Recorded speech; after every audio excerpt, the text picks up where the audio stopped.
This week, I think I'd like to focus a little bit on the middle 1960s. It was a transitional time for us, although we were so busy, we really didn't realize what was going on. We were starting to get, at that point in time, we were starting to get a little bit better. We were starting to get a little bit better athlete. And the college itself was still really small. We were still in the under 400 category, total student body. And we were competing, of course, with, in a conference, the Nebraska College Conference, with Kearney, Wayne, Chadron, Peru, and then Hastings, Wesleyan, and Doane. And the differential in size of schools, we were the smallest of that lot, and Kearney was already starting to grow. They were probably 5,000 students at that point, and we were 400. So the disparity in size and in cost created a disparity that we just couldn't get around. And in 1964, 63, I guess, we had played Kearney in a football game and gotten pretty soundly drilled and gotten a bunch of kids busted up, and so we lost the next two games or whatever. And it really was not a good scene. Our president at that time, Don Typer, was really upset about it. And he called us in and just told us flat out, we're done with the state schools.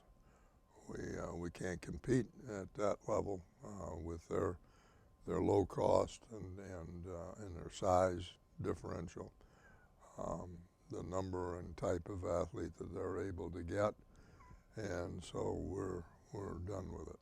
And so now we're faced with life as an independent, and we were an independent from 64 to 69 for a 5-year period, and that, of course, had its own problems. The scheduling was a nightmare, particularly for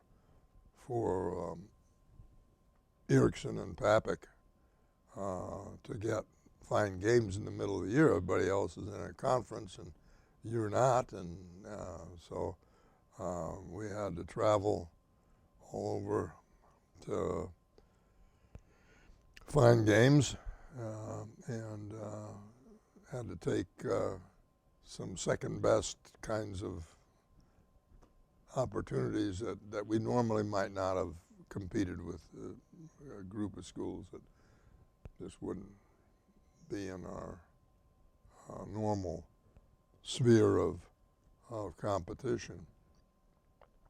And but we got through it. It was not nearly as big a problem for the conference from the track and field standpoint, other than we didn't have a conference meet to go to. And so our season ended May 1. We were done. The first Howard Wood Relays became one of our biggest meets. We ran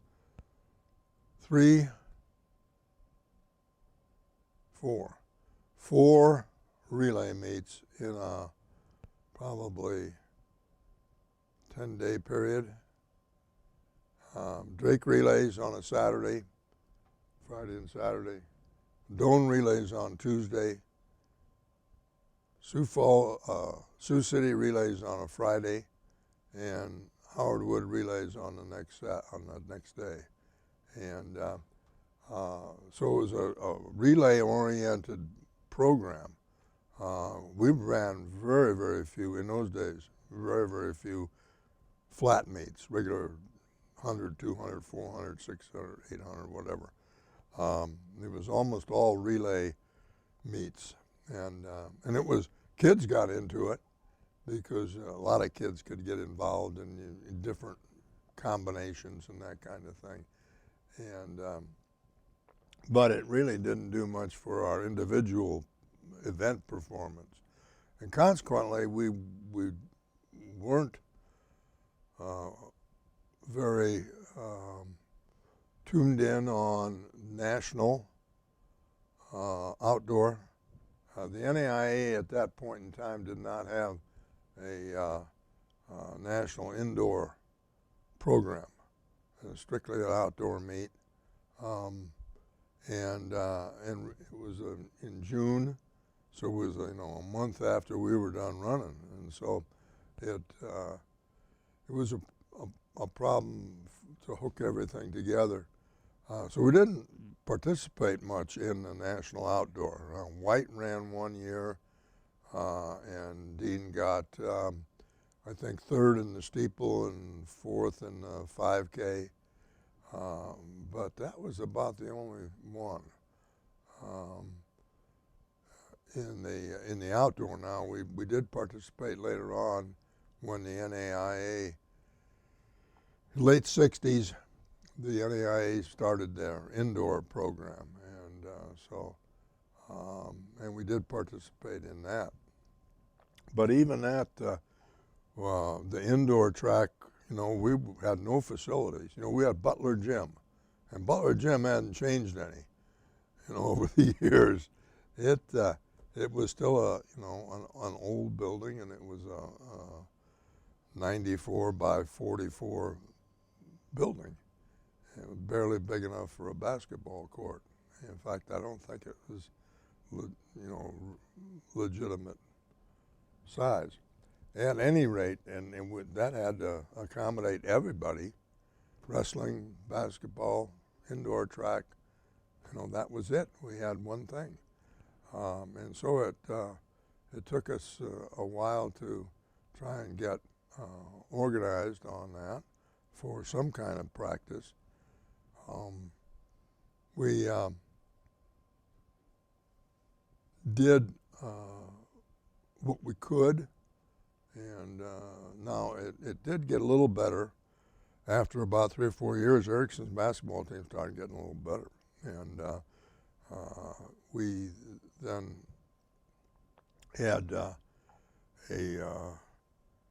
he decided that he'd got enough flack, I guess, about the court, and so we went down and played all of our games at what's now Crete Elementary School.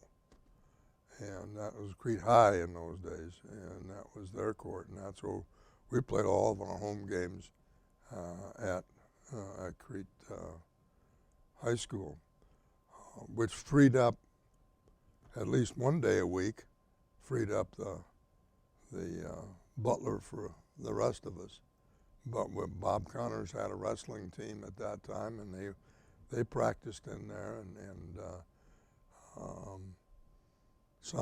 and competed in there, and then we were trying to squeeze some track stuff in there. We had whenever we could, we would go in and put starting blocks up against the wall and run starts in the length of the 90-foot length of the basketball court. We could get 2 hurdles in if we went corner to corner, in there, and so we would do that. But mostly we trained outdoors for an indoor program, and in this climate, that's not conducive to really fast marks. One year we got the bright idea, Papik and White and Skinner got the bright idea to go down and over here. The Brody brothers had a turkey barn, raised turkeys, and White and Skinner at Thanksgiving time or just before had gone out there to help them load the turkeys into a truck to haul them off to the market for Thanksgiving dinner.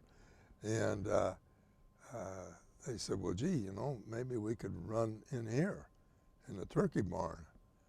And so they got together and we got some of the track kids together and we moved all the watering troughs and stuff over in one corner.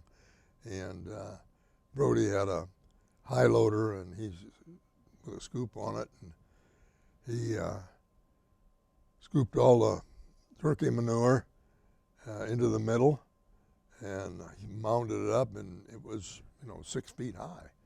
And we put a chalk line around it, and then like a track and lanes and so forth. And we tried to train out there, and did for a year during the winter. And it wasn't too bad. Corners were awful sharp, and it was hard on the knees. But as long as it stayed frozen, it wasn't too bad. And as soon as it started to thaw, and that manure started to thaw out, it cleaned out your sinuses, believe me. Anyway, we used that just 1 year. We just had too many injuries with the sharp corners and that kind of thing. Kids trying to run too fast. It was, we mainly trained out the end of Boswell with our runners. And we were at dead ends out south of town. We had 100, 200, 300, 400 marked on the road, and we would just run repeats out there as long as the snow wasn't too bad. And or we used our track as long as it stayed frozen, and there wasn't a lot of snow on it. You could use the track. It's hard to run fast. You can get a lot of volume in. And then, and so once in a while, I think it's a good thing. Just today, our kids get so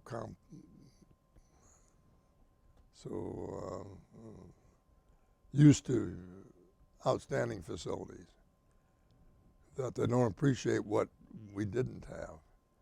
And so I think once in a while we should take our kids out in the dead of winter and let them run out at the end of Boswell. We did that 1 year. Well, the year we were redoing the field house, we went out there a couple times just for the sake of doing it. And then we had a small women's gym down where the TV radio station is now at Gaylord. That was the Gaylord gym, women's gym. And we could put a shot put ring down there, portable shot put ring, and threw down there. And got some practice in that way with our throwers, but our jumpers, they struggled.